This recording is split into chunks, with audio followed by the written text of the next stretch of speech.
You are listening to Lucha Afterground.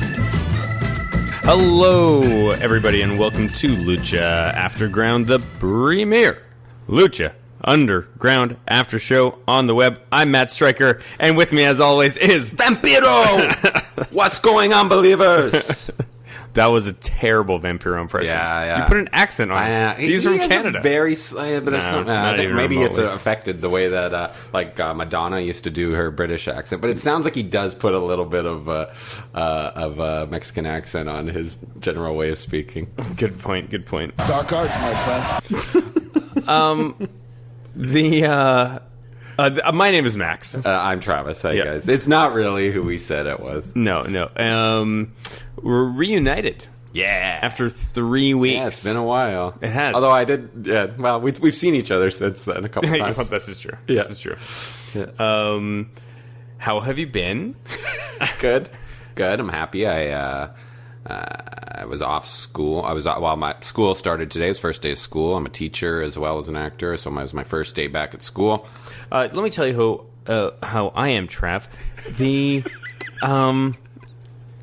The sky in Vancouver is just ash. Yeah. It's just completely gray. I woke up this morning, I left the house, and the sun was neon pink. Mm-hmm. So strange. Yeah. It was unreal. It looked It's like, ugly. Yeah. It's ugly. It's pretty tough out here. Not as bad as some places, though. I mean, let's not... That's true. Yeah. I heard in Kuwait this year, Yeah. it got so hot that trees just caught fire. Oh, my God. That's how bad it gets. It is almost as though the climate is changing. I know. I might just be a bleeding heart liberal. Yeah. Woo, we brought it back, baby. But I'm pretty sure that's the case. Anyways,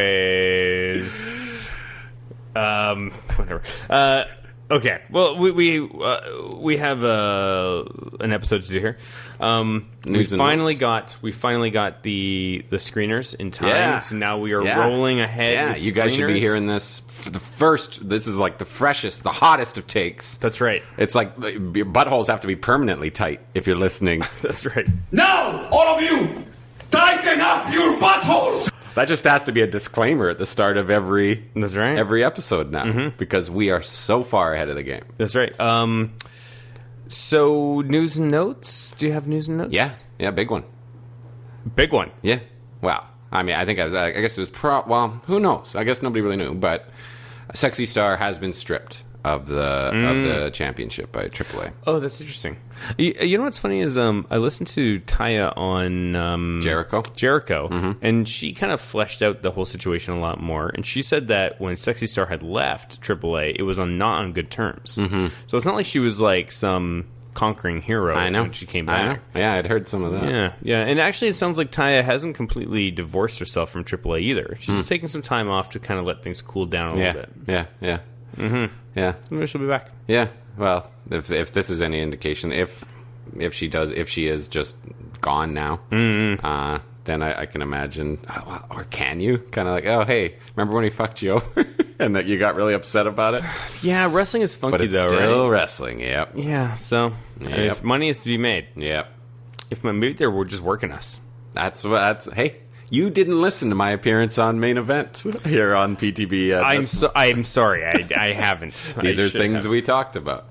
But one of the points that I should mention, thanks guys, that was really great, Brother Nate and the great Scott Cosciullo here at Place to Be Nation had me on for Main Event to talk about the Sexy Star situation.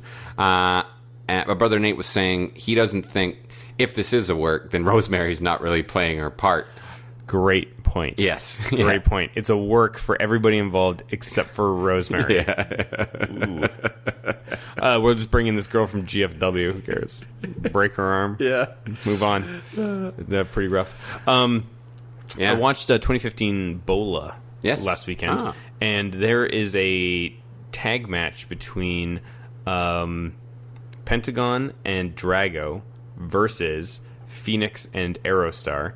And it is the best thing on the whole thing. Wow. It was so good. Wow. It was so good. And it was so great to watch 4 Lucha Underground competitors. Right. In primo Lucha Underground, like, because that when Lucha Underground was hot. Yeah, when it first debuted and it was setting the world on fire, and then suddenly there they are, and they show up, and you know what was the most interesting thing about it is that it was live. You know, I mean, it was live to tape, but there's no cuts. They're not cutting for time or anything like that. And none of the shitty camera cuts because they don't have many cameras at a PWG show. Yeah. So it was really, really inspiring to watch, and in a lot of ways, it really was like, my time and my energy and my emotions have not been in vain. These guys were good. That's great. I mean, they are good. They are. Of course. How could I mean, I know know that came out wrong. No, I get what you're saying. I get what you're saying. Yeah. Interesting. I'm going to track that down, sir. Oh, yeah. I'll send it to you. Cool. I'll send it to you. It's fantastic. Cool. Okay, well, any other news and notes? I did an ad for Hear USA. It's a hearing aid company. Keep an eye out for that. Oh, okay. And Matanza is involved, or? No. Oh, okay. So just like complete non-sequitur. That's more of a note. Yes. You established that we can do just notes. Just the occasional note. It's true. It's my fault. It is my fault. I opened the can of worms, and then here it is. Here comes self-promotion. Always putting himself over. Yeah. All right. Here we go. Let's get into the app. Most importantly, violence! Lucha Underground, Season 3, Episode 33. There's some significance with the number 333. A lot of, like, a new age kind of thing with that, right? Well, times it by 2. That's right. I don't think that's it, but Get anyway. Number of the Beast. Can you imagine if Lucha Underground gets into Season 6, though? Yes. Wait, is that There's no 66 episode, though. No, but the 60... Oh, yeah, you're right. That wouldn't work. No. They would have to be in, like... Season 18. We've been given, but they've like said season 6, and we've been given a 70 episode commitment. It's not possible. There's not that many weeks in the year. That'd be at a season that lasted a year and a half. That's too bad because I really think they would get off on it in a big Just way. trying to convince El Rey, please give us. We get 2, like 5 a month. 5 a month. We can fit them in. That's right. We really want to do a live goat sacrifice in the ring. This is important to me. That's Eric Van Wag. Yes. Yeah. Talking to Robert Rodriguez. Yeah. This is important to me. All right. Cards, my friend. So the recap, more of the Cueto Cup final, reminding us of that. Worldwide Underground and the Rabbit Tribe. Johnny Mundo with Dario Cueto and Rey Mysterio, and Dario Cueto talking to Matanza. We enter there's no nothing. We go right into the ring to start, right into the temple to start. We got a Slapback still there for another 2 more episodes after this, I guess. Vampiro was leading the intros tonight. This was this looked like a deliberate choice in different chains. It's usually Stryker is kind of the... And Vampiro was super positive, like selling the 100th episid. Like, we love you. Thank you for keeping on believing. All this kind of thing. The episode, I hate. I'll say it right now. This was my least favorite in a while from those two. What intro you mean? No, just the commentary between Vampiro and Stryker this episode. There was a lot of. It really felt like. Even Vampiro was kind of just phoning it in a little bit, you know. Mm-hmm. And they were just a little too loose at times. That's kind of what I mean. Like neither one of them seemed to care too much about what was going on. But I didn't find them distracting. Yeah, it got to me a little bit. Oh, really? For the first time in a long time today. That's a bummer. I did notice that they mentioned the Lucha Clique. Yes. Which I guess is like the Twitter presence. Yeah. And like the fan base, the people who will like live and die. Are we part of the Lucha Clique? You know what, dude? It had been kind of an unspoken thing that we had never said Lucha Clique on this, and you just broke that. Whoa. I mean, it's not a problem. I like that it was always... I never wanted to tell you, like, hey, let's never say Lucha Clique. Not that I have a problem with the Lucha Clique. I'm sure we have fans out there who are members of the Lucha Clique. Probably also... I know we also have some enemies back from when we were making fun of that guy. Bad things on both sides. Yes, on both sides. Both sides of the Lucha Clique. Both sides. Very good. Very good. I don't even understand why would we not? What do you have against it? No, nothing. I just thought it was pretty cool that we always just kind of kept it on the down low. You know what I mean? Like maybe we are, maybe we're not. I'm never on Twitter. I don't know. I'm on Twitter all the time. I know you are. I know. That's why. That's you fulfill an important part of this duo by being the one who's on Twitter. By wasting my it's days. Important. No, in wrestling world, you have to be on Twitter. Yeah. I appreciate what you do.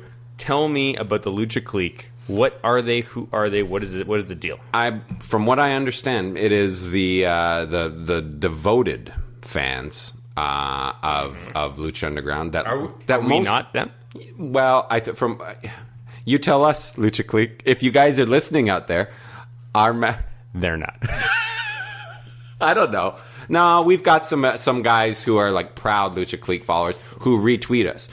Mil Machetes. You know our boy Mil Machetes? He's a devoted. He retweets every time I post a new. What's up, Mil? What's up, buddy? And you are a member of the Lucha Clique. I know that. Mm-hmm.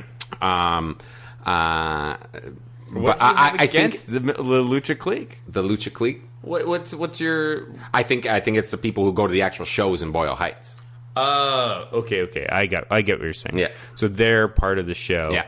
Oh, okay. Well, in fact, I'm quite certain. It's not just a Twitter thing. No. Then they're connected from. Mm-hmm. I think it's expanded beyond that, but I think that's the heart of the Lucha Clique. Sure. So that makes sense that why they would give them the shout out like that. Yep. And they always do cut to those guys all the time. All the time. We see people all the time. Yeah. The guys from Masks, Mats, and Mayhem are always in the front row. Mm-hmm. They're members of the Lucha Clique for sure. I know. We've exchanged conversations with them. Do you remember when we were trying to pick a fight with them? What was it about? I don't know. I think we were just trying to. I know. Really that's pushing when hard. That was early on when we were going after everybody. That was in season 2. Yeah, that was before Place to Be Nation. Yeah. We were really going after AfterBuzz. And where are they now? Are they still recording podcasts? AfterBuzz. Give me a break. Yep. You don't even have screeners. Am I right? We high-fived over the mic, sir, in case you guys weren't noticed. Didn't pick it up. Yeah, Lucha Clique. What? Yeah. Anyways, moving on. So, first match. Lucha Libre Genius. We got Drago with Cobra Moon versus the Mac for a medallion. I want to call this outfit, this Drago outfit, his hot stuff outfit. Like the old Harvey Devil. You know what I'm talking about? Harvey Comics. Yeah, sure. Yeah, I do. Weirdly, I do. Drago wasn't wearing the eyeball armbands this time. You know? Because he had those on before. Yeah. When he would come out and they have the eyes on his... Yes, on your elbows. On his elbows. Maybe somebody was like, it's a little weird. Doesn't make any sense. Like, what the hell are you going to be walking around with your elbows out? Yeah, it was weird. But I missed it. Yeah. That's funny. Unless it was just like the camera angles were weird and I didn't notice, but I'm pretty sure there was no eyeballs. So does this count as new gear? I mean, I almost hesitate to get into it, you know, because it's going to be another 15 minutes. No. I know. We've done what we can with that. I think if it's going to emerge or evolve, it's going to have to happen organically. That's why I brought up hot stuff. I thought maybe we could attribute some other old Harvey comic characters. Some other Harvey comic characters? Are you kidding me? No, I'm not. No, you're not. No, I am kidding. I'm totally kidding. Harvey comic characters. With Casper? Yep. And Richie Rich. Oh, wow. Little Lulu. No, I've never heard of her. You've heard of Lulu. You'd know her if you saw her. I don't know. Wendy the Witch. That seems vaguely familiar. Yeah. A lot of horror themed. Yeah, but sweet, but cute. Yeah. I think Sad Sack may be Harvey. Sad Sack? What? You don't know who Sad Sack? I used to have so many Sad Sack comics when I was a kid. I think I just got them from like garage sales and stuff. It's just like he's a.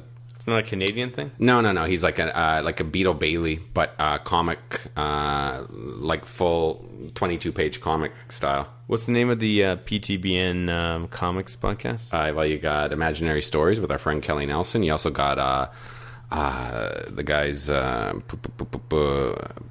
Shit, I knew I should have brought my phone with me. Longbox something. Longsbach. Imaginary Stories is the one I was thinking. It's on the pop station. I want to hear a sad sack episode on Imaginary Stories. Wow, you'd have to dig for some sad sack. That's why I'm not even sure it exists. You might have dreamt it. No. He's an army private. He hates his job. This is St. Garzus. He hates recruitment. He hates the camp. Anyways. You're just a fat piece of trash. Now somebody get this fat trash out of here. So, Drago with a hot start to this match. I was way into this match. As soon as they showed up, there's just a mesh of styles. I'm like, here we go.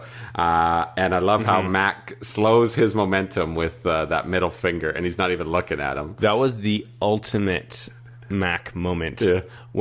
When this, I hate to say it, I mean, we mention this all the time, but this could be the end of Lucha Underground. And if it is, if Season 3 is where Lucha Underground ends, that no-look middle finger is going to be the defining Mac moment. Yeah. It was so good. So much personality. Yeah, incredible. Boom. The guy is so good. Yep. Deserves so much better. And especially because the way he wrestles and his size, his body is going when it begins to break down, it's going to break down hard and fast. Somebody give that man some money. Yeah. Get that man in NXT. Please. Make him main roster. Right away. Right away. Something like that. Something has to happen. Yeah, he's the man. Thrown into that turnbuckle. After this he's thrown into that turnbuckle spot, which was just hilarious. So weird. There was so many silly. really strange new things from the Mac in that. Yeah. That I don't even know how you describe that turnbuckle spot. It was just kind of, he got up to a handstand on top, and then just kind of started shaking his legs around. Yeah, He it was so weird. It was so weird. And then he did another move that was brand new as well, right after that. Oh, what the hell was it? Anyways. He had that kind of running kick that was like kind of on the opposite side than you normally see it. Do you remember that? Kind of running off the ropes. It just looked different. Drago Drago. Like, I thought both of these guys were cooking from the beginning, man. Yeah. Drago. This was a great match up until the ending, and it was too short. They cut it way too short. These guys could have had way more time. I mean, overall, I thought this episode was fantastic. You know, I thought this was a great episode. I really liked it. Yeah, I really liked it. The only down spot for me in this entire ep was the ending to this match, and it wasn't even. Maybe it's just because of how played out of a trope it is now to have a distraction finish. Yeah. But it wasn't just that. It was like the match was going so well. Everything was being executed so perfectly. And then the distraction happens. And just that final sequence, just the final roll-up sequence, just seemed a little sloppy in a weird way. And then it was over. And it was just like, okay, cut it. Let's get this done. Yeah. And it didn't matter. Like, the story they were building was really nice. Mac was getting really smash mouth. As I said, very nice mix of smiles. Or pardon me, of styles, and it just leads to, a Cobra Moon distraction, and Drago with his like really nice pin. So I was ready to go above 3 like as this thing was going, but I can't. It was way too quick. What would the harm have been to just have Mac lose clean? Not much. It all depends on what's going to happen with the Mac after this. I think they had that run-in, so I think we're going to see Mac versus Vibora, maybe? Or Pindar, like against the both of them? No, he'll bring in Sexy Star as a... no, Sexy Star's going to fight Ty, I think, at Ultima Lucha Trace. Yeah. Which I think I told last week. I said the same thing to Nate, is that I hope it's the best match of all time after all the shit that has happened. Totally, man. Yep. Totally. They have to be leading to either Mac versus Vibora or Mac versus Pindar. Neither one of those guys has anything else going on for Ultima Lucha. I think with the run in afterwards. Yeah. I mean, something has to happen. So Mac needs a partner. Big Rick comes back. That'd be amazing. I mean, Big Rick matches the size of Vibora. That'd be great. Isn't he dead in Lucha Underground canon? Oh, that's right. He is dead. Yeah. I forgot Matanza killed him in the comic book. In the comic book. What about who was I thinking? Damn it. No, I don't know. I don't know either. Yeah. Yeah. When Pindar first came in, I was like, kind of like, oh, this is good. Give Pindar like his own kind of thing. But then, you're such a Pindar mark. I don't know. I think you're right. I think I'm slowly becoming a Pindar mark. I have no idea why. He's fine. Yeah, he's fine. Yeah, and one half good match in the whole series. Whatever. And we get a good kind of reptile beat down there. It was cool to see like the Reptile Tribe do something like that. And see them all standing there and sort of be reminded of them. Mm-hmm. We hadn't seen Vibora in a long time. Over like the white meat baby face that he is. And that's what I was going to say. Mm-hmm. That's a reason why you can't just have Drago go over clean if he's the heel against the white meat baby face, because then he loses more of his stock than I think Drago would have to gain from a clean win. Do you see what I'm saying? Yeah, I know what you're saying. So the medallions currently then are Drago, Son of Havoc, and the Reptile and the Rabbit Tribe. And the Rabbit Tribe, yeah. And then there's 2 more that are out there. Yeah, one more coming up in our next match. Mm-hmm. Mm-hmm. Should be good. Yeah, but those guys are the trios champions, right? They are. So I guess they won't be defending the... Yeah, that's interesting. They must not be. So maybe Cobra Moon is in there. So Cobra Moon and Vibora and... Pindar. But then... My beloved Pindar. Does that work? Can you do that? I don't know. Maybe Remember there was that one weird... Like Drago just switched sides at the end of the match? So that, I guess there are some kind of... different rules in terms of trios matches. Who knows? You got to think that Aerostar and Drago's story has to come to a... Mm-hmm. I bet you Aerostar ends up with a medallion. I bet you he's the 7th medallion. Yes. That makes sense. Yep. I like it. Yep. I like it. Yep. Got to get him in there. Mm-hmm. Good. All right. Love it. He uses his time-traveling powers somehow. Yes. This is what you do. You give... Aerostar, you give another wrestler, same height, same build, put him in Aerostar gear. Yes. And then halfway through the match, have there be a big flash of light, and then a second Aerostar shows up. In, it's like, you gotta get out of here. You gotta get out of here. I'm not supposed to be talking to you. Yeah. The universe could collide upon itself if we talk for too long. Mm-hmm. Mm-hmm. Mm-hmm. That's, great. You just want to get time travel in here much more than it's already been in here. I remember you were bitching so much about the when you first heard about time travel in this thing. A millennia ago? What? What? I know. And now you've been really... They're slowly winning me over. Yeah. They're slowly making me realize I think about this too hard. Yeah. Especially, that I think leads us nicely into the next match. Because... is there anything you want to talk about before we go into the next match? No, I don't think we should go into the next match because there's one more segment here. And I think we should take a break before we go to the next match. Oh, my God, okay. The next segment is Dario Cueto in the ring. Right away, I noticed that before he starts to talk, he adjusts the nose candy he's got bouncing around.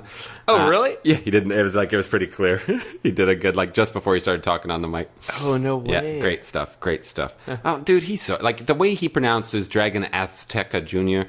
is that's Spanish pronunciation, from Spain, right? Yeah. That they're gonna notice in that totally. the thing so much that makes such a difference. Mm-hmm. So he announces he's out there to promote the 100th episode coming up next week. He announces Dragon Azteca Jr. versus Pentagon. Was that for a medallion, though? It was. But that's only the 6th medallion. No, because there's a medallion for this next match after this. Ryan and Castro. That's for a medallion? I believe so. I remember that's because Vampiro made a stupid balls joke again. Oh, yeah, you're right. Yeah, so that shoots your theory to shit. Bummer. Yeah, too bad. And then he mentions the Atomicos match, which sounds awesome. Puma's going to announce his team tonight. And then he talks about the main event between Matanza and Ray. And then he calls Ray out. He says Matanza's taking on the Rabbit Tribe tonight. Mm-hmm. So tells Ray to go home. Ray says, I ain't going nowhere. And then Dario threatens to fire Dragon Azteca Jr., so Rey has a good kind of threat to the Cueto family and Dario himself on the way out. But it was pretty good stuff. Really, really good little segment. Especially hearing about the Atomicos match, I'm like, all right. Yeah, I mean, that was the thing that made me pop the biggest during the whole sequence. But it still made me disappointed that it's never been clarified why Dario got into the ring and interfered with the match that led to him taking the 619, which led to him getting upset and motivated and angry. And I know now, 2 weeks since that's happened, we'll never find out. Yeah. That either they don't even really know, or they know but they executed it in a way that wasn't obvious enough, and they don't feel the need to go back and clarify because they don't realize that it's up in the air. In the recap, and maybe this is not enough, they brought up, like, if I lose here, then I'm gonna go to whatever, all these other fighting. Like, I think it's all based around that Johnny Mundo threat. I think that's, which I don't think is enough. Oh, okay. Well, if that's the case, that makes a lot of sense. That makes the most sense. That's what I think. But that was not nearly clear. I don't see why Mundo is that big of a threat to Dario unless he sees, wow, this guy's putting asses in the seats. Yeah. He's moving the merch. Like, if they do something like that. Yeah. Exactly. Yeah. I mean that. Yeah. So, do you know what I mean? This is why I'm like. My conclusion at the end of this sequence was that we're never really going to get an understanding of why. And I think that's it. I think I've given you the best explanation we're going to get. Yeah. Oh, you know what? You wrote that in an essay in my class. I'll give you an A-. Well, how are you going to get an A+ on your? What's the question for the thesis? What's your thesis question? The thesis question is why. So this is a 100, 200 level class. Yes. Okay. It's Lucha Libre 101. Yes. Or 200. And I present several essay topics at the end of the class for a final project, and one of the topics is, why did Dario Cueto interfere with Rey Mysterio at the end of that match? At the end of the match between him and Johnny Mundo. Explain it to me. Give me full essay. Give me 2,000 words on it. I can't give you 2,000 words. Well, I'm not asking you to. But the only evidence, but how do you get to 2,000? I think because the only evidence is that Mundo threat with the agent. Okay, no word count limit, like maximum. I think that's the only evidence we have for. As I said, I think it's flimsy, but there's nothing else. You're just one man. This is a class of 200 people. So it happened. It's a very popular class. It's a very popular class. So I have 200 minds there. Yeah. Like, tell me why. Yeah. Somebody will break it. Okay. Somebody will break it. Yeah. Okay. Yeah. Do you believe that? Oh yeah. Some enterprising young mind will call up Rey Mysterio. Max just took his sock off. I had to. It's so hot. It's so hot here, you guys. Disgusting in the city. It is sticky everywhere you go. Yeah. Okay, let's take a break and hear from our friends at Place to Be Nation. Promotional consideration paid for by the following. Hey, pro wrestling announcer Kevin Kelly here. I want to make sure you are all subscribed to all the great feeds here at Place to Be Nation. It's really easy to do. Just head to iTunes or your preferred podcatcher app today and search and subscribe to the Place to Be Nation wrestling feed, which of course includes the full archives of the Kevin Kelly Show, the Place to Be Nation pod feed, and the Pro Wrestling Only feed. Subscribe, listen, and then rate us and leave feedback today. And be sure to give Justin your true thoughts. I mean, don't hold back. After all, he is kind of a jerk. Just listen to Scott.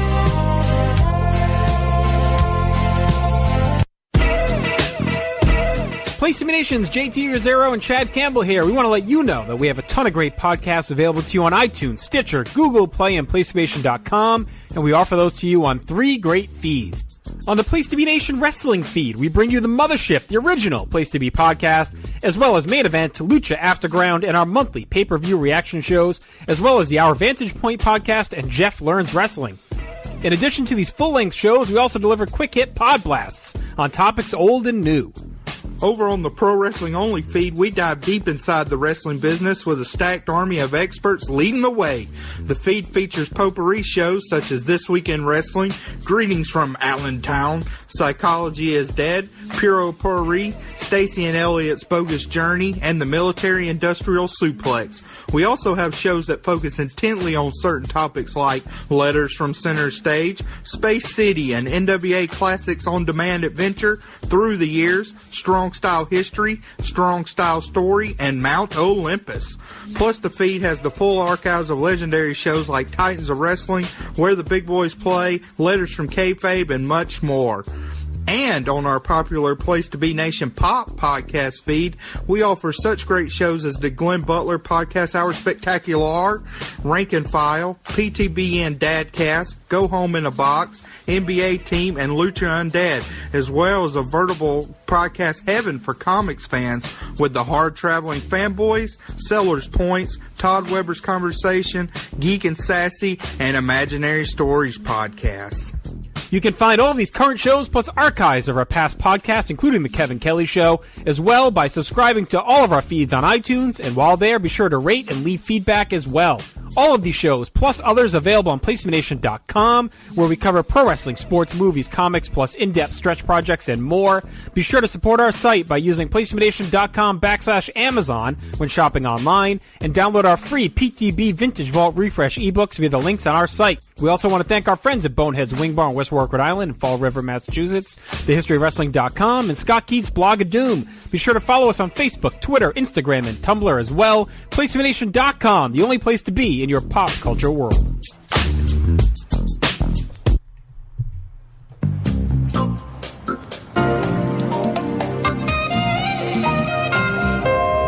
right, Travis. I got a really good one. I got a really good one. Really great. It just came to me in the last little while. Linda McMahon. You're a fucking genius. God damn it. Linda McMahon. Oh, yeah. I love it. Chief for a day. Oh, so good. Yeah.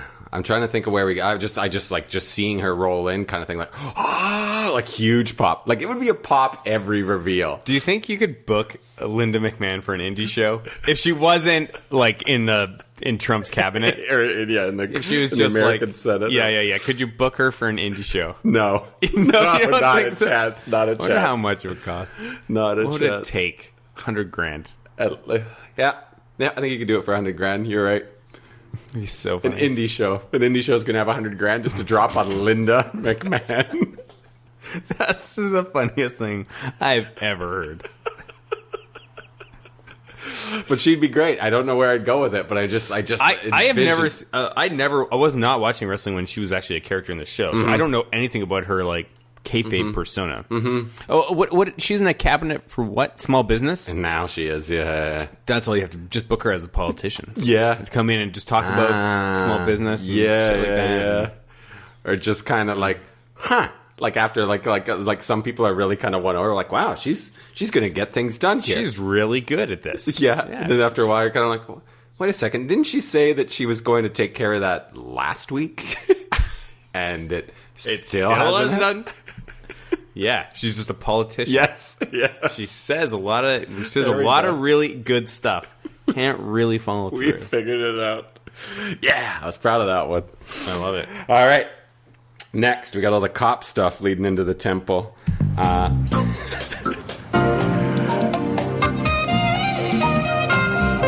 Downtown Los Angeles is underrated. Have you spent any time in LA? I've never been there. No. I had to for a shoot a while back when I was Fudgy the Whale.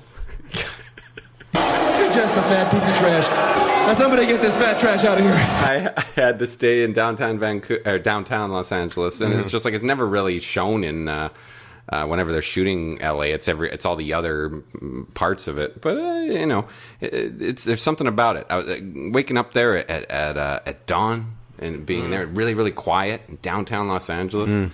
Something about it. I can't really put my finger on it, but it was good. It worked for this for the building up to this cop fight, the 5-0 street fight for a medallion. I have it written down here, sir, between Joey Ryan and Cortez Castro. I'm going to ask you, did you notice this? Did Melissa Santos have a bit of disdain in her voice for Cortez Castro? Oh, I did not notice. But the announcers were definitely selling like cops suck. Yeah. Well, no. Well, they not were Stryker. Stryker was, at first. Yeah. Was super into it, but the fact that they had the tit for tat about it, yes, kind of won them over, or it showed that that they were at least acknowledging that viewpoint, giving them a voice. Yeah, yeah. Because it would, so I'm saying it would make sense. Like, here's I guess I got to announce this rat for our underground fighting ring. This match. It took a long time for me. It took a long time for me to get into it. What my biggest wrestling pet peeve? Do you know what my biggest wrestling pet peeve is? Well, it happened in this match. We'll get to it. Okay. We'll get to it. Oh wow! The thing I hate, biggest turnoff for me in all of wrestling, happened in this match. Wow. Okay, this is immediately as they show the environment. Mm-hmm. I am like, I begin. Because here's the thing, this is a criminal enterprise. Yes. Yeah. And they have cops. Yeah. Oh, I see where you're going with this. Yeah. Yeah. Yeah. And so it is the least logical, legislated. It's like the most impossible thing for me to reconcile in my mind. Mm-hmm. As somebody who believes in Bigfoot, I cannot suspend my disbelief. So you think we're the believers and everybody watching is supposed to believe that these cops in riot gear are legitimate police officers? I mean, they had a cop car. Yes, but and they had guys in riot gear. Ring. Yes, but this is an underground fighting ring. Who's to say that Matanza didn't eat a bunch of riot police? Okay, so I wasn't. Yeah, okay, that's fair. That's fair. Totally fair. But halfway through the match, Vampiro or Matt Stryker, I can't remember who, refers to them specifically as like these are Boyle cops. Heights finest. Yeah, and so at that point, I realized that like, how does this all fit? It just doesn't fit, right? Mm-hmm. It not only does it not fit, it will never fit, and it's time for me just to be like, let's just dump the weirdest shit into this thing and stop caring completely, because there's just no. I wouldn't go that far. I mean, are you kidding me? I don't know. There was a that bar fight, right? Are we supposed to believe that was a legitimate bar that was set up on the side of the wrestling ring? That's the way I look at this. That's a good point. I don't know, man. The riot gear and then the commentary selling it. The commentary could have made a note. This is when I really, I think when I lost it on their commentary was in this match. I'm just the cops plus the fact that they constantly stare at the camera and they're like, it's our 100th episode on the El Rey Network. Mm-hmm. It's like, okay. They like to talk about this in season 1 and season 2, and you hear interviews with the producers and all this sort of stuff, and they talk about it like, oh, it's not a wrestling show, it's a show about a wrestling show. Well, guess what? In season 3, it's a wrestling show, or at least wanders into it, like, or at least exactly. Are you arguing that once you've done it, then you can't come back? I am. Yeah. I am absolutely. And I remember the first time that it really happened, and that was when Rey Mysterio came out wearing the El Rey logo on his mask. And even that was subtle because it was just a logo. Yep. And his name is Rey. Yeah, I was thinking that today when the two of them were talking. Is like, if you hate Dario Cueto so much, why are you promoting his brand? You're out here... Yeah, exactly. Yeah. I hate to say it because I think that they have been doing some of the best stuff, most intriguing stuff, the most innovative stuff. But they've fallen into and I'm not upset about it. It's just taken me a long time to realize it. Yes. That if I want them to be a show about wrestling, that even despite their best intentions, they have become a wrestling show. You might be right. I think it's time for a spin-off, my friend. Lucha City Nights.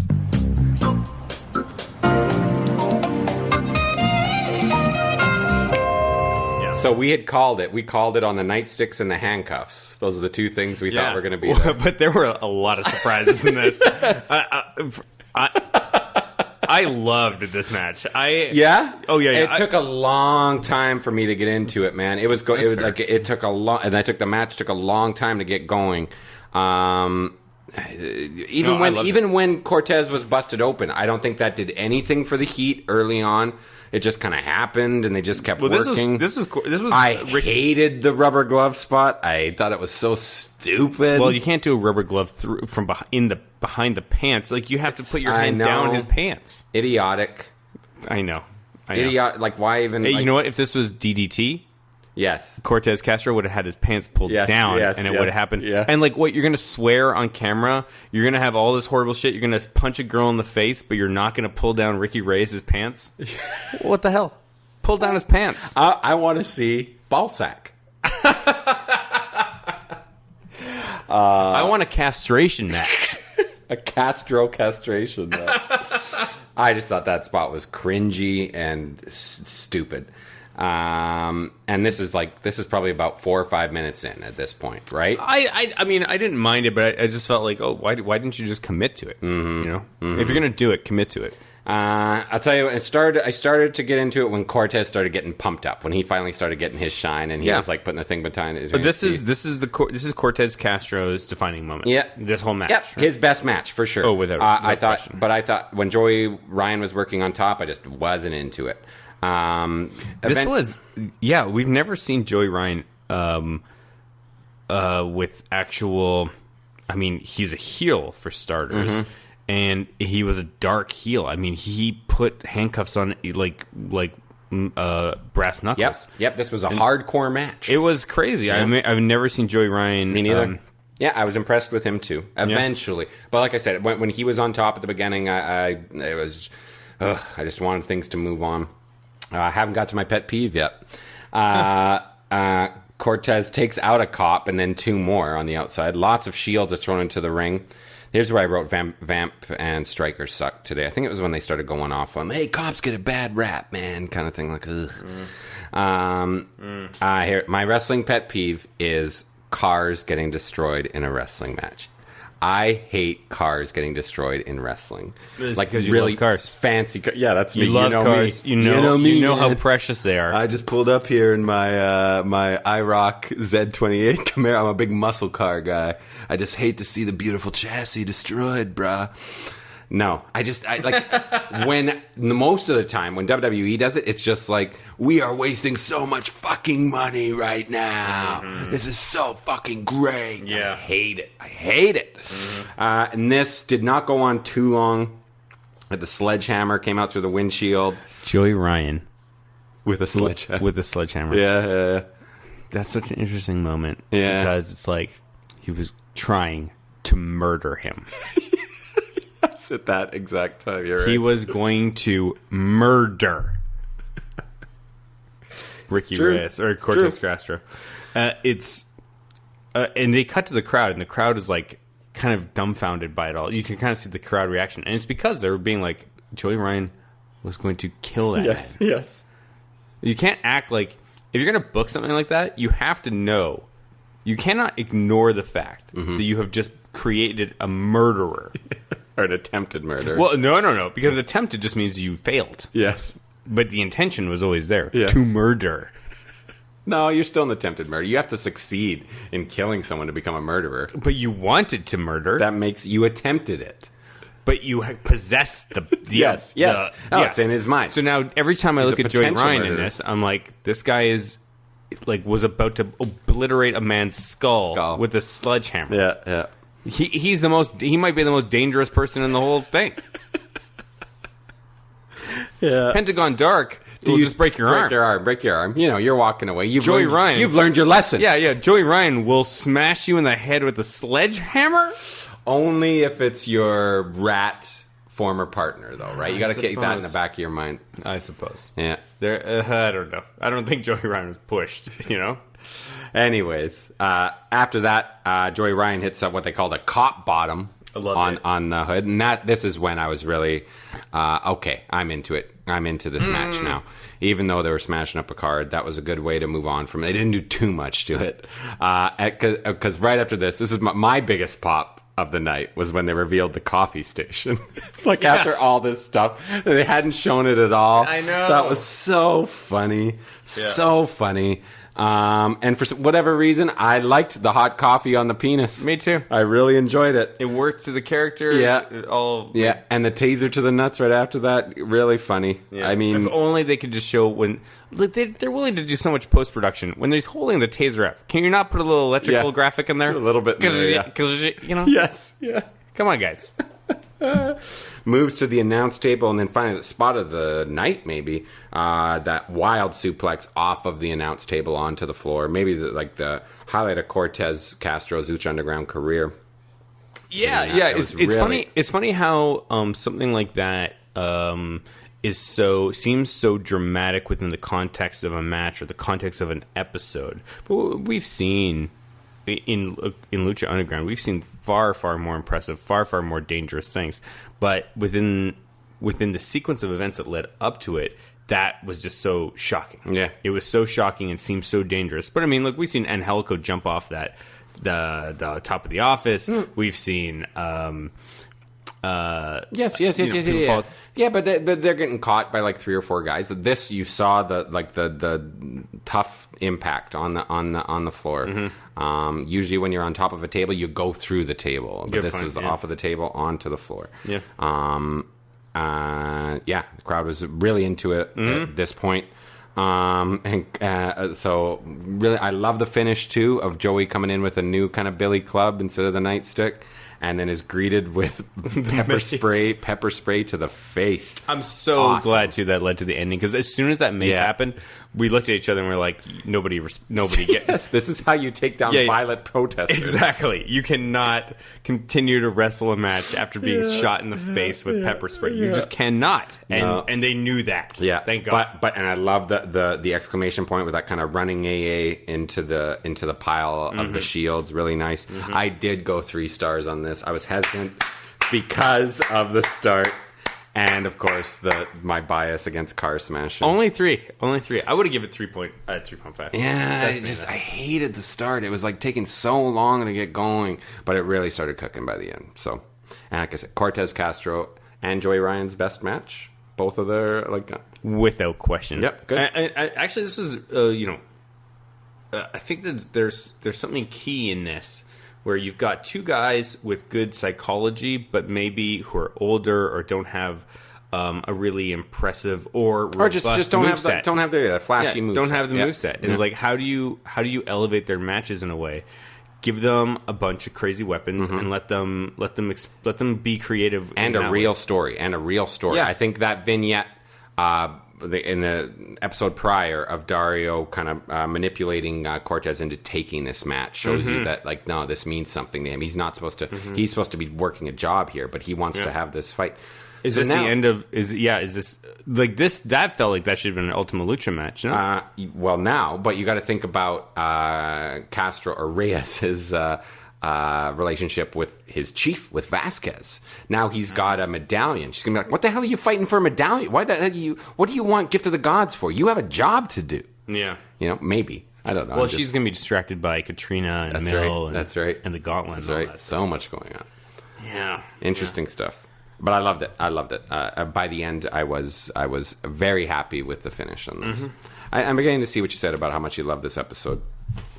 Just a lot of highs. A lot of highs. We're running long this episode. Yeah, we are. We're 50 minutes. All right. Well, but this last match is pretty quick. This is it. This is but there was a quick little thing afterwards too. I wanted to say. Yes. Episode season 4. Mm-hmm. Vampiro needs to corrupt somebody. Yes. I'm going to throw Joey Ryan. Joey Ryan Dark. The sledgehammer. Yeah. He's already shown he's willing to commit murder in front of the whole temple if need be. I would dye his hair jet black and his mustache jet black. Maybe extend it more like kind of a Hogan mustache. Or shave it off. Oh, he would never do that. That would kill his independence. Yeah. You could do something. Okay. All right. Okay, fine. I thought I'd get a bigger pop out of you. That's okay. It's pretty good. It was pretty good. Yeah. Next match. Rabbit Tribe versus Matanza. Right away, you and I both noticed Paul London's goggles look great. Mm-hmm. They offer Matanza a top hat to kind of get him on the thing. Yeah, and it doesn't really go anywhere. No. They don't even try to put it on him. Yeah, I was really expecting them to put it on him. Yeah, they tried the circle thing, which we knew wasn't going to work. There was a nice kind of double team spot to the outside early on for them. I loved the way the three of them were working against Matanza throughout this match. Oh yeah. Halfway through this match, I realized I've loved everything in this episode. Yeah, everything delivered for me, man. Everything. Maybe you're right. Maybe there were moments that weren't perfect. Mm-hmm. You know, the ending to Mac. Maybe you could argue the beginning of Reyes and my issues with commentary and stuff. Yeah, but there was this was just such a quintessential and just like an average match. I mean, an average episode. I mean, This is like I could point to that. If you consider this an average episode of Lucha Underground, like, man, we're so spoiled. Yeah, we're so spoiled. I agree. Yep, I agree.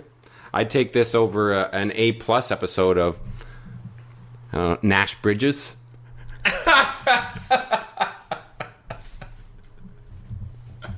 That's good. I don't know where that came from. Nice, I said, nice teamwork. Mala Suerte, ropes. His rope spot, I liked it today. I liked it when the two guys were holding them at the end. His top rope spot that he always does. Yeah. It worked today, I thought.